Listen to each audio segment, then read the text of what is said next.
Essa é a caverna de Veriovkina.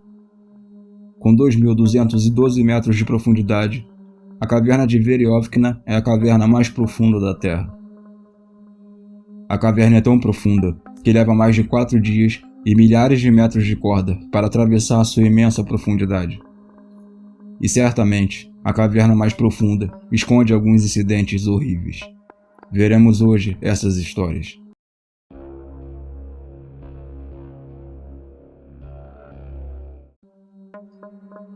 Na fronteira da Rússia e da Geórgia, há uma cordilheira conhecida como as Montanhas do Cáucaso.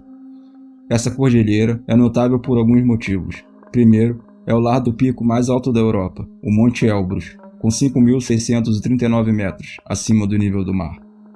Já no lado ocidental da região de Abkhazia, há uma subfaixa das Montanhas do Cáucaso, conhecida como Cordilheira Gagra. Existem algumas montanhas de tamanho considerável nesta área também. O mais alto deles atinge pouco mais de 3.353 metros, mas essa área também é notável por outro motivo. A Cordilheira Gagra é basicamente uma cordilheira de calcário esculpida por diversos rios ao longo da sua história geológica. Os rios pré-históricos criaram dezenas de cânions profundos, além das maiores cavernas da Terra que são conhecidas atualmente. Na verdade, as Montanhas Gagra abrigam 4 das cavernas mais profundas da Terra, e a mais profunda delas é a caverna de Veriovkina, com mais de 2.314 metros de profundidade. Para contextualizar, isto é cerca de 3 vezes a altura da estátua do Cristo Redentor. A entrada para a caverna de Veriovkina também está localizada a uma altitude de 2.286 metros, o que significa que você precisa literalmente escalar uma montanha para chegar até ela. Uma vez lá em cima, você ainda estará cercado pelos penhascos rochosos das cordilheiras, e no meio desses penhascos há um buraco de aparência bastante comum no solo. É óbvio que é a entrada de uma caverna, mas você nunca espera que ela desça mais de 1 quilômetro na Terra. Quando a entrada foi descoberta pela primeira vez, em 1968, por um grupo de espeleólogos, eles desceram apenas a uma profundidade de 115 metros antes de retornar à superfície. Então, em 1983, a caverna foi descoberta pela segunda vez por uma outra equipe de espeleólogos, do Perovo Speleoklub de Moscou. Nos 3 anos seguintes, uma série de expedições elevou a profundidade registrada para cerca de 427 metros, mas por razões que não são claras, não houve mais expedições até o ano de 2000.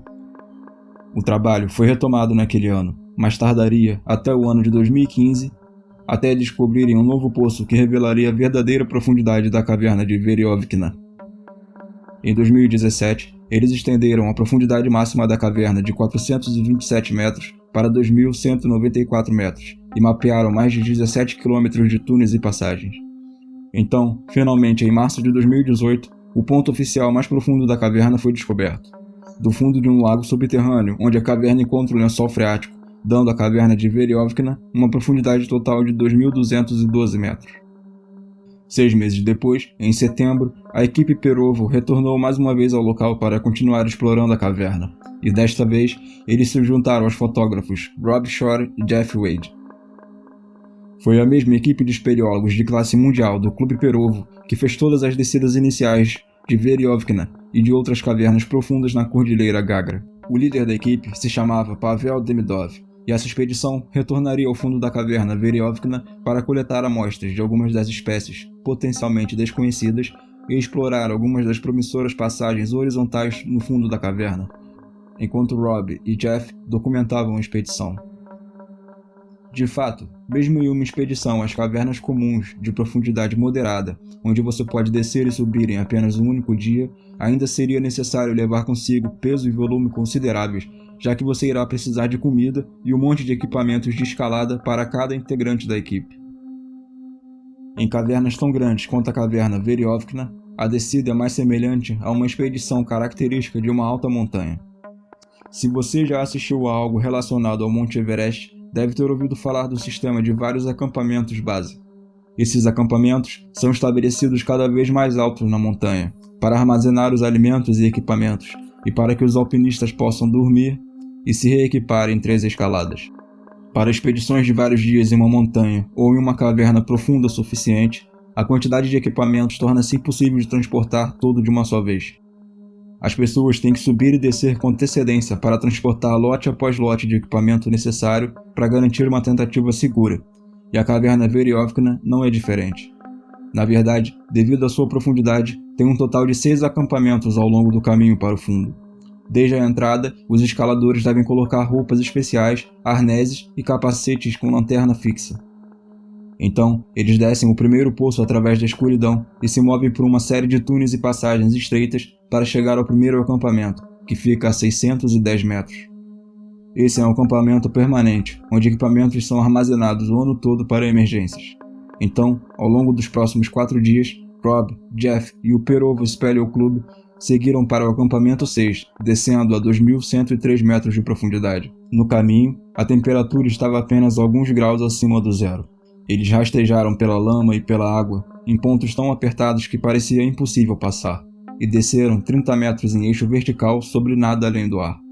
Os milhares de metros de cordas que eles usaram para fazer a descida eram seu único meio de transporte de ida e de volta. Até que, finalmente, eles pisaram no solo plano e arenoso do acampamento 6, montado em um grande túnel horizontal. Essa seria a sua casa pelo restante da expedição. Nos 3 dias seguintes, a equipe partiu de seu acampamento para concluir todas as tarefas que planejaram. Uma delas era apresentar Rob e Jeff ao inigualável lago que fica no fundo. Quando alcançaram o lago, ficaram surpresos ao ver esta bela água turquesa cercada por calcário negro. O lago tem 16 metros de comprimento por 7,5 metros de largura e tem, na verdade, 8,5 metros de profundidade. Se não fosse pelas luzes que trouxeram, o lago ficaria lá em completa escuridão, totalmente sem cor. No 7º dia, tudo ainda estava indo conforme o planejado, e naquele dia, 2 dos membros da equipe tiveram que retornar mais cedo por motivos pessoais, então retornariam em um voo para casa. Quando chegaram ao acampamento 3, se depararam com enormes cascatas, escoando caverna dentro. Uma inesperada tempestade na superfície causou uma inundação relâmpago, enviando milhares de litros de água na direção deles. Dentro dessas cavernas, você não consegue se comunicar sem fio por causa das espessas camadas de rocha. Então, em vez disso, os espeleólogos precisam instalar uma linha física de comunicação por toda a extensão da caverna, se quiserem ter notícias da superfície em tempo real. Os 2 membros da equipe buscaram imediatamente os telefones para avisar os outros sobre a inundação repentina que fluía caverna abaixo. No acampamento 6, inicialmente, eles não ficaram tão preocupados quando receberam a ligação. As inundações repentinas são algo relativamente comum com a qual os espeleólogos precisam lidar. Um único milímetro de pluviosidade corresponde a 1 litro de água por metro quadrado, o que significa que um único quilômetro quadrado recebe 1.000 litros de água, mesmo que chova apenas 1 mililitro. Na chuva forte, esse número é significativamente maior. Toda essa água, então, se entranha nas cavernas em volumes igualmente grandes, e essas inundações podem durar horas, dependendo do volume de chuva que cai do lado de fora. Mesmo sabendo disso, eles não ficaram tão preocupados quando receberam a ligação.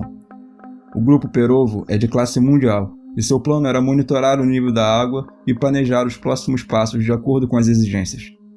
O acampamento 6 também foi montado fora do eixo vertical principal, no que parecia ser uma área longe do fluxo de água. Também estava a 2.103 metros, enquanto a profundidade total era superior a 7.200 metros. Para que a água os alcançasse no acampamento, seria necessário preencher 91 metros de passagens abaixo deles antes de alcançá-los. Cerca de meia hora depois de receberem a ligação, puderam ouvir os primeiros sons de água, que se tornavam mais altos a cada minuto. Inicialmente, como um leve estrondo que crescia lentamente, como um trem se aproximando. No momento que o fluxo de água estava prestes a alcançar o acampamento, o som já era tão alto que era quase ensurdecedor. A caverna inteira tremeu como se um terremoto constante estivesse acontecendo. Rob tinha acabado de começar o café da manhã, quando o barulho realmente começou. Ele e os outros saíram correndo de suas barracas para ver a tempestade que se aproximava. Quando viraram as lanternas para o poço vertical, uma imensa lâmina d'água caiu pelas passagens bem ao lado deles.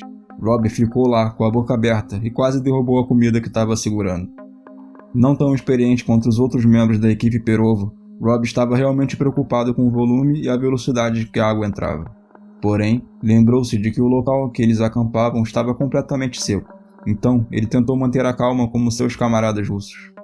Após 2 horas, a inundação não dava sinais de que iria parar, e um dos membros da equipe notou um som gorgolejante vindo de um pequeno buraco perto da barraca. Ele olhou para o final da caverna abaixo e não conseguiu ver água alguma, mas achou que deveria contar ao líder da equipe de qualquer maneira. Pavel concordou que isso era algo preocupante, então eles decidiram ir verificar um sifão próximo para ver o quanto o lençol freático havia subido. Eles voltaram cerca de 5 minutos depois e olharam para o fundo novamente. Dessa vez, eles não apenas conseguiam ver a água, como também era perceptível que ela subia tão rápido que criava ondas que batiam contra as paredes da caverna, assim como ocorre em um mar tempestuoso. O membro da equipe olhou para Robbie e Robbie sentiu seu rosto se tornar completamente branco. Imediatamente, ele soube que isso significava que eles corriam risco e precisavam sair de lá e sair imediatamente. Com o som da água ainda ensurdecedor, o inferno começou no acampamento. Ninguém esperava ir embora naquele dia, mas agora todos estavam correndo e empacotando seus equipamentos essenciais para o retorno seguro. Rob e Jeff vestiram seus trajes de látex sobre a camada de base de lã. Depois disso, eles vestiram suas conchas e arreios de nylon resistentes à abrasão. Rob então tomou a difícil decisão de abandonar todo o seu valioso equipamento de filmagens, além dos itens pessoais. Literalmente quase $100 mil de equipamentos na época. Ele sabia que não podia correr o risco de ser atrasado pelos pesos extras. E sabia que isso poderia lhe custar a vida, ou pior, custar a vida de um de seus companheiros de equipe, que também abandonaram seus pertences. Ele tirou todos os cartões de memória das câmeras, colocou-os em um saco ziplock e os guardou em seu traje de látex. Ao menos, pensou ele, conseguiria salvar todas as centenas de fotos que havia tirado durante os dias anteriores de exploração. Com isso, ele gritou para os outros que ele e Jeff estavam prontos e começariam a sessão imediatamente, dizendo para que eles se reunissem e subissem logo em seguida. Então, partiram em eixo vertical para fora do acampamento 6, que a essa altura inundava ainda mais rapidamente. Essa seria a última interação que eles teriam com os membros da equipe russa no acampamento 6. Os demais membros da equipe Perov decidiram que esperariam pelo líder da equipe Pavel antes de iniciar a subida. Enquanto Rob e Jeff avançavam pelas cordas verticais, chegaram a uma travessia estreita, similar a uma ponte que passava rente por uma das paredes. Antes da inundação, a câmara ao lado da ponte tinha 18 metros de profundidade e 7,5 metros de largura, acima de nada além de ar. Agora, a câmara estava completamente inundada, quase subindo pela lateral da ponte. No final desta travessia estreita, onde terminam as cordas verticais, estava a nascente do fluxo que deságua na gruta. Rob entrou na cachoeira gelada e prendeu seus ascensores na nova corda. Então, ele abaixou a cabeça, respirou fundo e começou a subir enquanto a água o golpeava de cima. A água estava caindo com tanta força que parecia sólida e o estava esmagando e sufocando. Sentiu literalmente como se sua cabeça estivesse sendo comprimida em seus ombros. Felizmente, ele percebeu que ao dobrar o queixo junto ao corpo, permitia que a água escorresse ao redor de seu capacete, criando uma pequena bolsa de ar que o permitia respirar. Concentrando-se apenas na corda branca diretamente na frente de seu rosto, ele moveu seus ascendentes ritmicamente o mais rápido que pôde. Finalmente, ele alcançou uma área com pequeno afloramento, no qual ele poderia pisar e sair da cachoeira para olhar para cima. Ele viu que a corda estava saindo de uma passagem estreita da largura de um ombro das rochas. Mas essa também era a passagem por onde a água fluía. Ele pensou consigo mesmo que não haveria como sair de lá sob aquela chuva intensa. Ao mesmo tempo, ele não podia simplesmente parar e esperar. Ele era o alpinista líder, todo mundo estava vindo atrás dele e não havia como saber o nível da água lá embaixo. Com certeza, seria maior do que era alguns minutos atrás. Ele soube que tinha que tentar passar por lá, ou as vidas de todos estariam à mercê da força da natureza. Quando ele alcançou a passagem, a força da água era tão grande que ele apenas conseguia empurrar seus ascensores alguns centímetros de cada vez. Após cerca de 5 minutos que pareceram durar 50, ele finalmente conseguiu passar pelo espaço estreito e então percebeu que todos os membros da expedição teriam que realizar essa mesma árdua tarefa, o quanto antes. Ele não tinha ideia se Jeff, que vinha logo atrás, conseguiria ou não. Porém, era impossível permanecer na passagem para ajudá-lo com toda aquela água se acumulando, já que o fluxo seria interrompido se os dois estivessem na passagem ao mesmo tempo. Sem escolha, ele continuou subindo o mais rápido que pôde para sair do caminho. Em seu pânico, ele não se deu conta de que esta nova seção da caverna praticamente estava quase seca. A água fluiu por um caminho diferente para a passagem, então ele estava relativamente seguro ali. Mas, como ele estava tão cheio de adrenalina, continuou subindo sem descanso para salvar sua vida, o mais rápido e o mais alto que podia. Ele só percebeu o que estava fazendo quando Jeff sinalizou com a lanterna, fazendo ele diminuir a velocidade. Saindo dessa situação, ele parou e esperou que Jeff o alcançasse antes de continuar. Quando Jeff o alcançou, viu que o seu rosto estava branco, seus olhos estavam arregalados, mas exclamou que pelo menos estavam vivos. Os dois se perguntaram se o mesmo poderia ser dito sobre a equipe Perovo lá embaixo. Rob e Jeff finalmente chegaram ao acampamento 5, a 1.900 metros, onde aguardaram, na esperança de ver os russos subindo pela corda a qualquer minuto. Enquanto a caverna continuava a tremer ao redor deles, eles olhavam para baixo na borda do abismo. Milagrosamente, lá embaixo, eles viram uma única lanterna subindo lentamente pelo poço. Quando a luz finalmente estava perto o suficiente, eles puderam identificar de que se tratava de Andrei. Depois que ele alcançou o acampamento, eles o questionaram se ele tinha visto o resto do grupo, mas ele apenas balançou a cabeça negativamente em silêncio. Os três permaneceram ali sentados, imaginando o pior cenário. Lá embaixo, quando Pavel voltou do sifão, a ponte que Rob e Jeff atravessaram agora estava completamente submersa. O restante dos membros da equipe tiveram que nadar para alcançar as cordas verticais. O último a nadar foi Pavel, e enquanto ele saía, a câmara se tornou um vórtice rodopiante. Toda a água drenada para dentro da caverna se transformou em um rodomoinho gigante. Quando ele passou por isso, ele girou e teve que nadar muito rápido para chegar até a corda. No momento em que estavam subindo, todas as passagens mais profundas estavam completamente submersas. Então, 15 minutos depois que Andrei emergiu, mais 5 luzes puderam ser vistas subindo pelo poço. Um a um, todos os membros restantes da equipe Perovo subiram para o acampamento 5. Rob assistiu à ascensão da passagem inundada e não podia acreditar o quão fortes e capazes eles eram. Um membro da equipe carregava até um fogão e 4 sacos de dormir presos ao arnês. Ele pensou consigo mesmo como estava feliz por ele e Jeff terem sido os primeiros a subir. Se eles tivessem subido por último, provavelmente não teriam sobrevivido.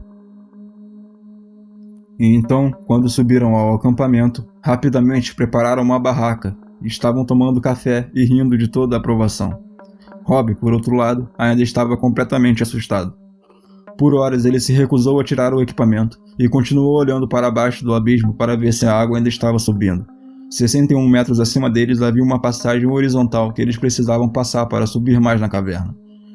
Normalmente, já estaria com metade inundada e você tem que rastejar por ela, com toda a inundação que estava completamente cheia d'água. Enquanto a inundação continuasse, eles ficariam presos e só podiam esperar que a água não continuasse a subir. Pavel concordou com Rob para que todos esperassem ali até de manhã, dando tempo para a água escoar. Então, ao longo das próximas 16 horas no acampamento, o rugido da água diminuiu lentamente. O fluxo de inundação durou um total de 20 horas e foi resultado de uma semana de chuvas, seguidas por uma tempestade severa. A semana de chuva saturara completamente o solo.